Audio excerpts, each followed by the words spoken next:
Jean-Claude Juncker embarks on a challenging journey. A 4-day visit to the Western Balkans, a politically volatile region long neglected by the international community.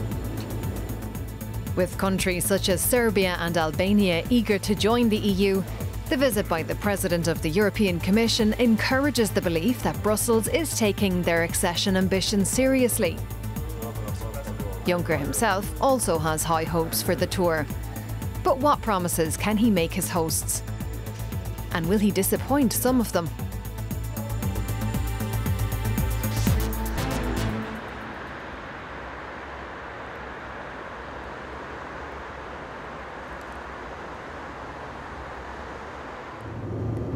A last look at his notes. Jean-Claude Juncker puts the finishing touches on his speech to the Bosnian Parliament. It's a crucial one. Bosnia and Herzegovina remains one of the region's most troubled states. And Juncker's message is not all positive. Juncker's arrival in Sarajevo is friendly and upbeat.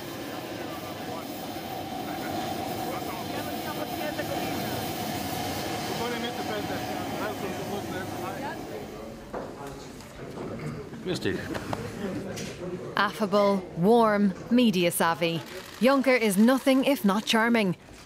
He's been in politics for nearly 40 years, and his experience is an asset on trips like this one. Juncker is keen to nurture the Balkan countries' accession ambitions and encourage them to implement reforms. Bosnia is pinning its hopes on accession, so there's a lot of potential for disappointment.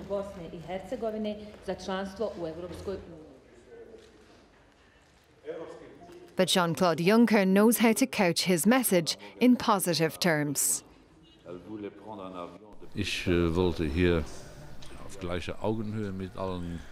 I'm here to speak to you as equals. I don't want anyone to see me as the strict uncle from Brussels coming here to tell you how to behave. That's important. Nobody likes constantly being told what they have to do next. But nevertheless, that's what I've been doing. 2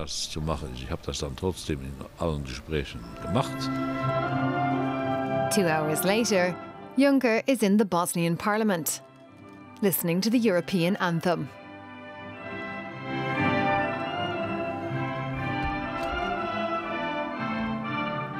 A taste of things to come?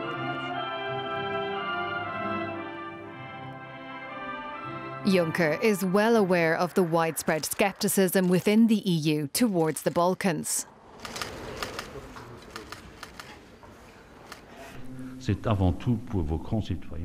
Above all, you're doing this for your fellow citizens. Put an end to cronyism, corruption, and organized crime, because that's what's chasing away so much investment and preventing the growth of your companies. His audience hangs on his every word, grateful that the EU finally appears to be paying the country the attention it's been yearning for. He understands the complexity of the whole situation in the Balkans, and I'm quite convinced that he is a really European. He has a little bit cautious approach from the European side, doesn't want to have new difficulties within the European Union, but he understands the need of this part of Europe to be finally within the European Union. But will his message have the desired effect?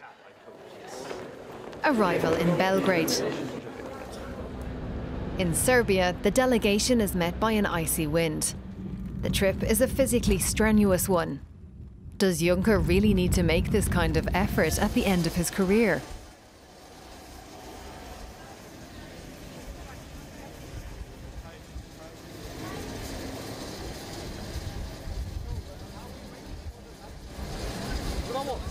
Man muss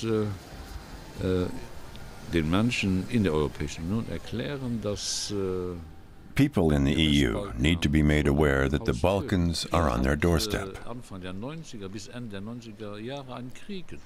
War raged here in the 1990s. Without the promise of EU accession, we could all too easily see a repeat of the conflicts witnessed here in those years.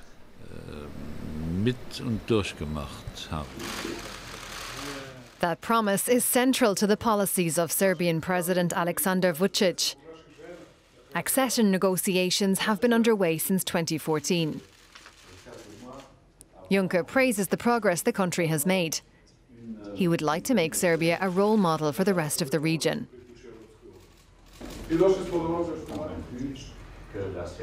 That's why he's brought along EU Commissioner Johannes Hahn.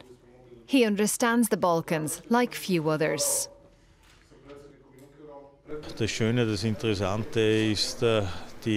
The great thing here, the interesting thing is, the enthusiasm for the EU. Among young people in particular, there's a palpable desire for the values the EU symbolizes. Freedom, the opportunity to pursue your goals. That's something we can be proud of. That's something we can bear in mind here in the Western Balkans.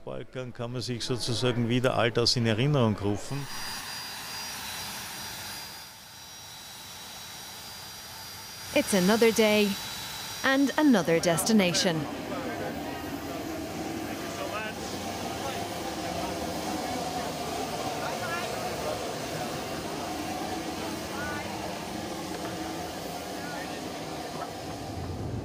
The press officer and assistants are immersed in their work. Everyone is deep in concentration. But Juncker is already thinking ahead. A major challenge awaits him in Montenegro.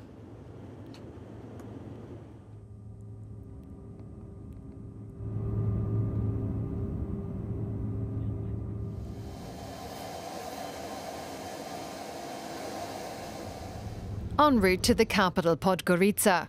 It's hard to believe that this was a war zone just 20 years ago.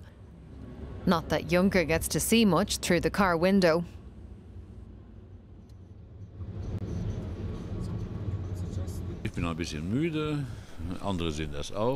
I'm pretty tired. We all are.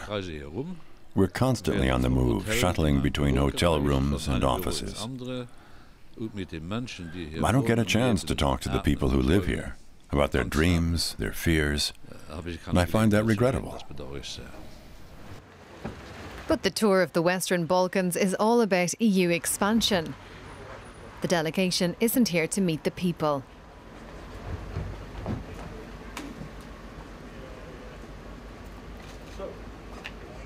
Next, it's down to brass tacks. Juncker heads into a meeting for another round of talks. But first, a bit of small talk with Montenegro's Prime Minister, Duško Marković. Juncker is well known for his banter and dry humour. I love snow. It makes you feel so cozy.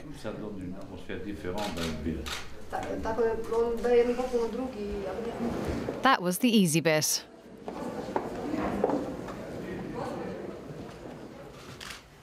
Montenegro's reforms have been achieving results, and Juncker wants to step up the pace. He has to deal with growing frustration in the Balkans, as people here have long awaited a firm commitment. But Brussels says that unresolved border disputes, corruption, and an economy that still isn't competitive are hampering progress.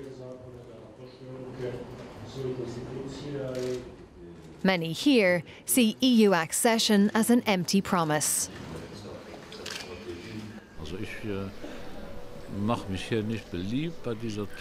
I'm not making myself popular on this tour because I'm telling people that I can't give them a specific date.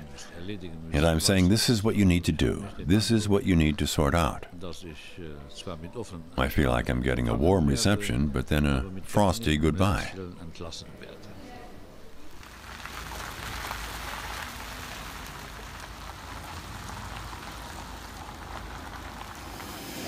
In Albania, he's welcomed at the airport with an embrace. But he and Prime Minister Edi Rama failed to find common ground in their meeting. That's despite the fact that Albania is the most pro-EU country in the region. But that also makes it the most impatient one. We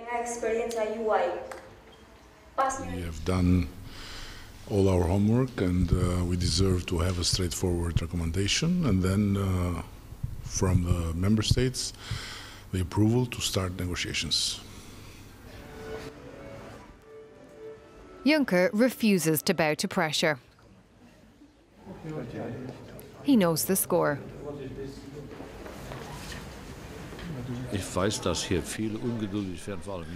I know that lots of people here are impatient, especially young people. There are lots of Albanians, Macedonians, and Serbs scattered across Europe because they don't see a future for themselves here. The Balkans need to know that EU accession is on the cards, but I won't allow myself to be railroaded. First, I want to see change, and then we can talk about dates.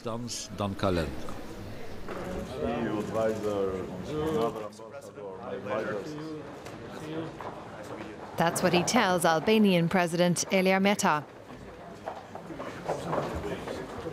Diplomacy is all about walking a fine line.